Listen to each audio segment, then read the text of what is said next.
Hello, and welcome to the series created for instructional assistants by the El Dorado County Office of Education. This module series has been created to support instructional assistants in how to support prompting in the classroom, how to promptly fade supports as necessary, and understanding what the least restrictive prompt is when working with students with disabilities. As part of this web module series, we have incorporated a processing guide for you to use to take notes, make reflections on your learning, and jot down additional questions you may have as you think about your role and how you will prompt students with disabilities as an instructional assistant. To access the processing guide, please take a moment to access our Padlet, which will be on the next slide.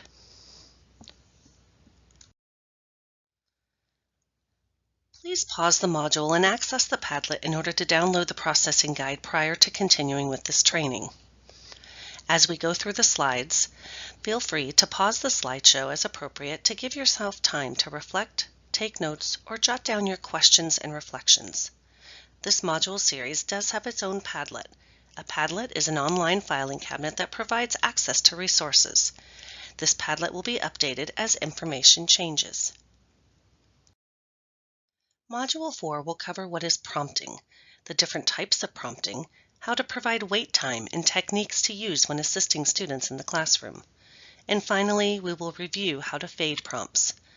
Module 4 will conclude with a reminder of the Padlet for you to access for additional resources.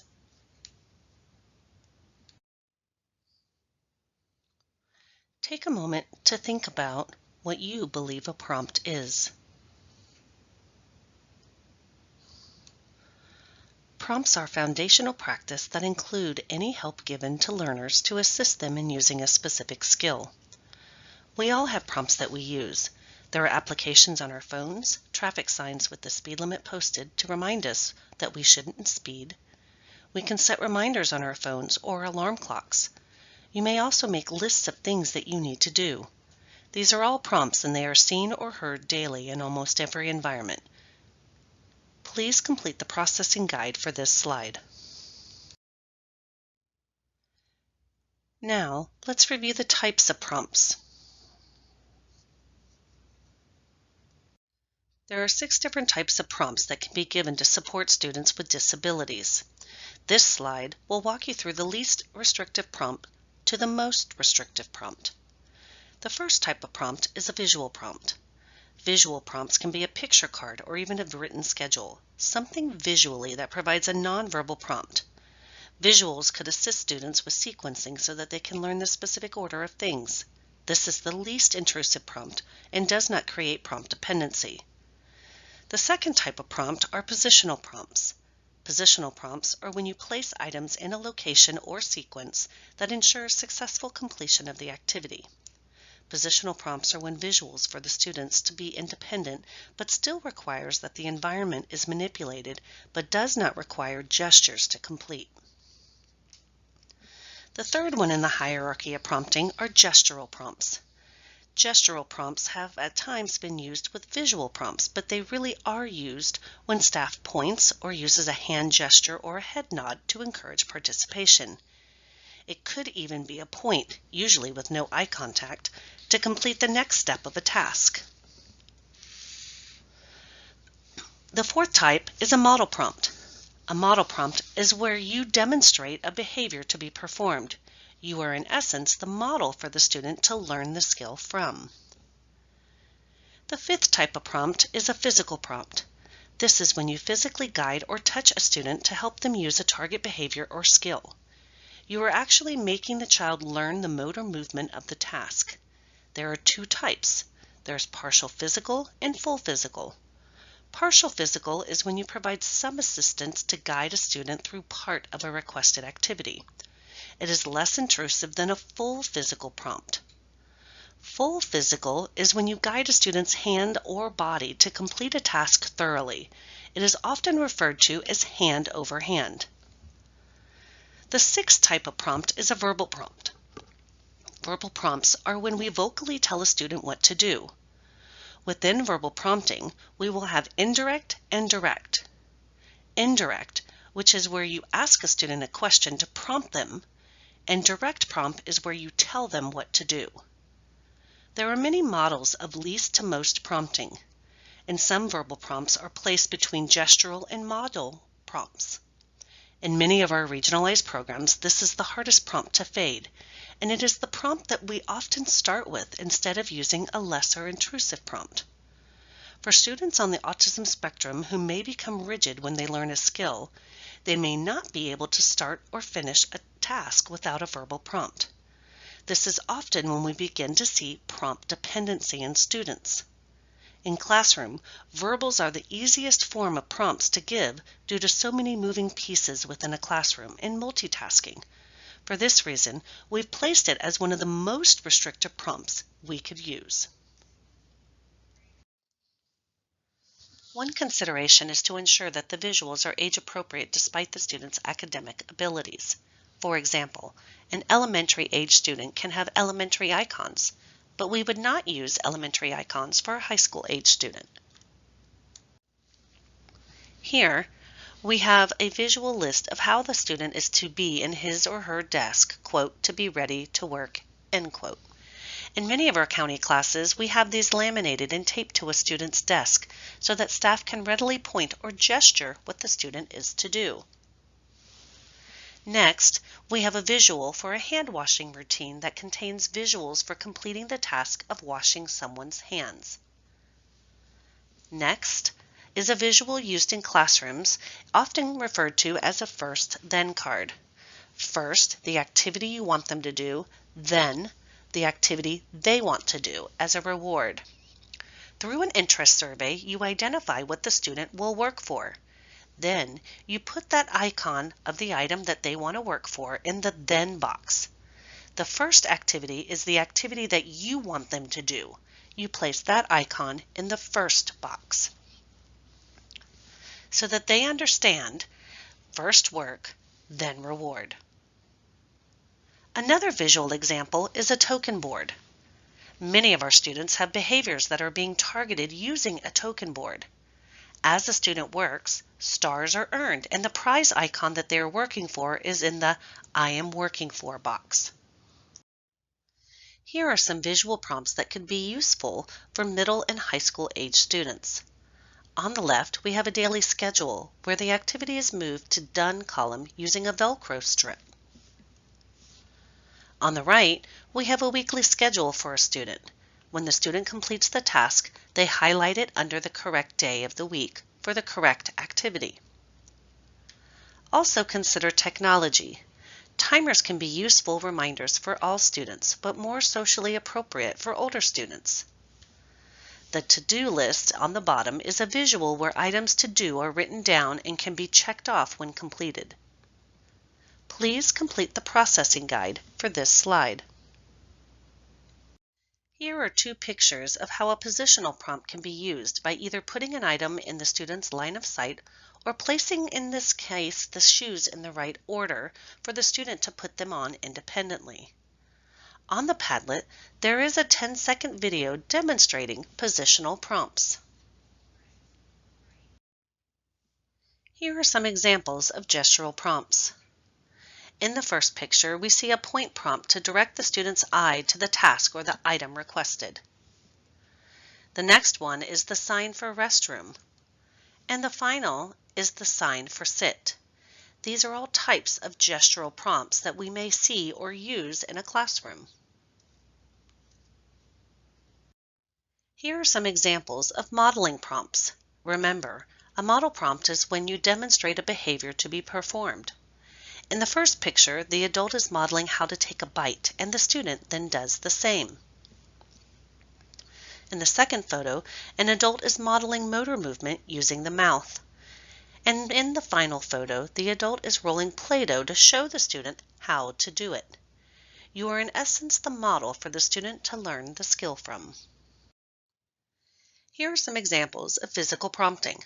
Physical prompting is when you, as an instructional assistant, physically guide or touch a student to help them use a target behavior or skill. You are actually making the child learn the motor movement of the task. In this first photo, the adult is modeling partial physical prompts. The adult has placed their hands at the elbow to be able to lightly guide the student to begin the motor task of washing her hands. The next two photos are full physical prompts. This is when you guide a student's hand or body to complete a task thoroughly. Remember, this is often referred to as hand over hand. Here are some examples of the sixth type of prompt, which is called a verbal prompt. A verbal prompt is where we tell students what to do.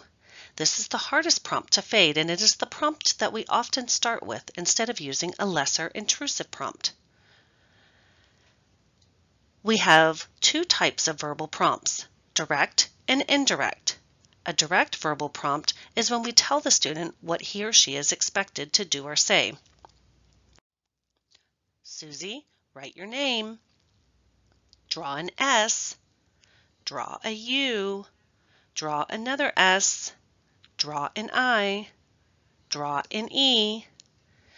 An indirect verbal prompt is when we actually tell them that something is expected, but not exactly what. So we may say, now what? Or what's next? If you need to give a verbal prompt, try to use indirect verbal prompts when possible. When we are needing to prompt a student, we need to do so with the least restrictive prompt. Start at the lower end and move up. If a student can do part of a task independently, then allow them to do it before stepping in with a cue or a prompt. On the lower end, we have visual and positional prompts. If they're not responding to that, we could move to gestural prompts or model prompts. And finally, the most restrictive prompts are the physical prompts or the verbal prompts. Now let's review what wait time is.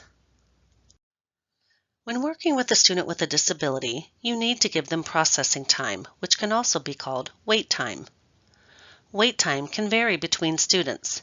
For typically developing students, 2 to 3 seconds would be a standard think time. But for a student with a disability, it may increase to 5 to 10 seconds, or maybe even more. Every student processes information differently, so knowing your students helps you determine the amount of processing time they need or require to answer or comply with a request. If a student does not respond to a prompt, you will need to wait and/or either give the same prompt again or increase the level of support. Again, this is dependent upon knowing the students. Please take a moment to complete your processing guide for this slide. And now we will review some prompting techniques and things to consider. There are 8 techniques for effective prompting. Start with the least amount of prompts possible, that least to most method. Begin with minimal assistance and only add additional prompts if needed. Prompt along the continuum of visual prompt, gestural prompt, model prompt, partial physical and full physical, and then verbal prompt. Reduce the prompts as the student learns the skill. This would be the most to least method. When a student with disabilities needs first learn a new skill, they may need physical cues or modeling and verbal cues. For example, a motor skill such as sitting or walking may require the support of adaptive equipment. As the student learns to master parts of the skill, gradually reduce those prompts to encourage full independence by the student. The key to this working is knowing your student. You will learn what types of prompts certain students need to complete tasks, and you always want to move to a lower prompt level. Research indicates that reducing prompts is the most effective way to have prompt fading because it results in fewer errors and a quicker skill acquisition than the least to most method. Delay prompting by increasing the amount of wait time before you offer assistance. When you give a prompt, wait between 5 and 10 seconds, maybe even more depending on the student's needs. And when you think about prompting, again, wait a few more seconds before you intervene. Decrease the amount of pressure and/or change the location of the physical prompt when possible. For example, if a student initially requires support at the trunk to master upright posture control, over time it may be possible to support more distally at the arm as the student's core strength improves. Another example for a fine motor task could be hand-over-hand physical guidance. In the beginning, this may be necessary. However, over time, slowly grading that guidance to just maybe a touch on the wrist or the elbow, the shoulder, maybe just standing behind them, and finally hoping that we can move entirely away. Gradually fade the material supports used to elicit the skill. For example, during a classroom table activity, if the expectation is for the student to point to a specific item, make that object stand out more during the early trials. Point to the red circle. Maybe the red circle is bright red versus the other choice, which may be a dull green. Then, as the student responds correctly, decrease the difference between the two choices. As another example, during an active daily living task, the student is offered motivational and fun tools to complete the skill, but over time, support is gradually faded by minimizing access to fun tools, and we replace them with objects or manipulatives used by other students. Prevent prompt dependence. The student should respond to the prompts and relevant cues, not just the prompts. Fading prompts as quickly as possible to avoid prompt dependence is important. When a student is first learning a new classroom skill, responding to prompts can be rewarded. Then, begin to intermittently reinforce by rewarding every other response to the prompt. As the student progresses, reward or affirm that the student, when unprompted, those responses occur. Some research indicates that rewarding more unprompted than prompted responses results in more correct responses and more rapid learning. Another example of the importance of fading prompts relates to the practice of functional motor skills. Whenever possible, reduce physical prompting to challenge students. Return the previous levels of prompting if errors occur.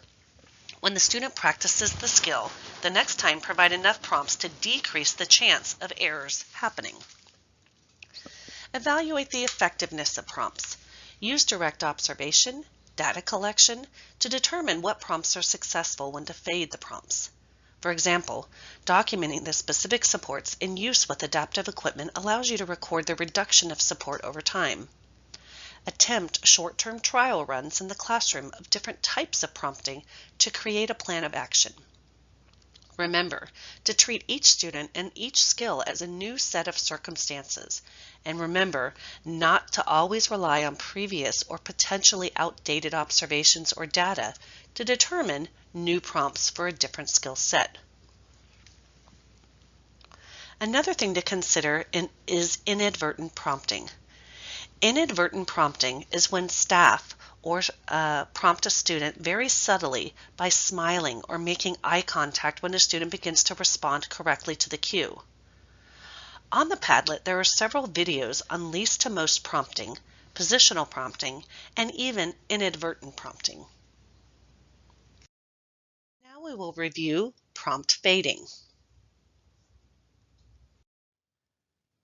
Prompting is meant to go away. You can ask, is the student independent at a skill? Is it time to fade? Prompt fading is when we remove prompts by gradually reducing the frequency or strength of the prompt. This is called prompt fading. Remember to always use the least restrictive prompt. Here's an example of prompt fading. At the top of the worksheet, the A is very dark and easily seen. As they progress down the paper, they become lighter and more difficult to see. The prompt is fading. Please complete the processing guide for this slide. We always want to facilitate student independence. We want students to do all that they can on their own. Our job is to be there to coach and to guide and support them. We are there to provide accommodations so that they can make educational progress. But you should always think about helping the student to become more independent. What are the things that I can do to scaffold or accommodate the work so that ultimately the students are independent? Please complete the processing guide for this slide. Module 4 will conclude with a reminder of the Padlet for you to use to access additional resources.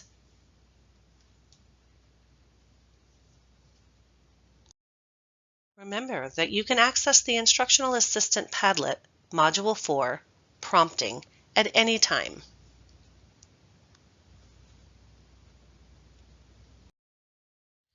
Thank you for participating with the Instructional Assistant Web Module number 4, Prompting.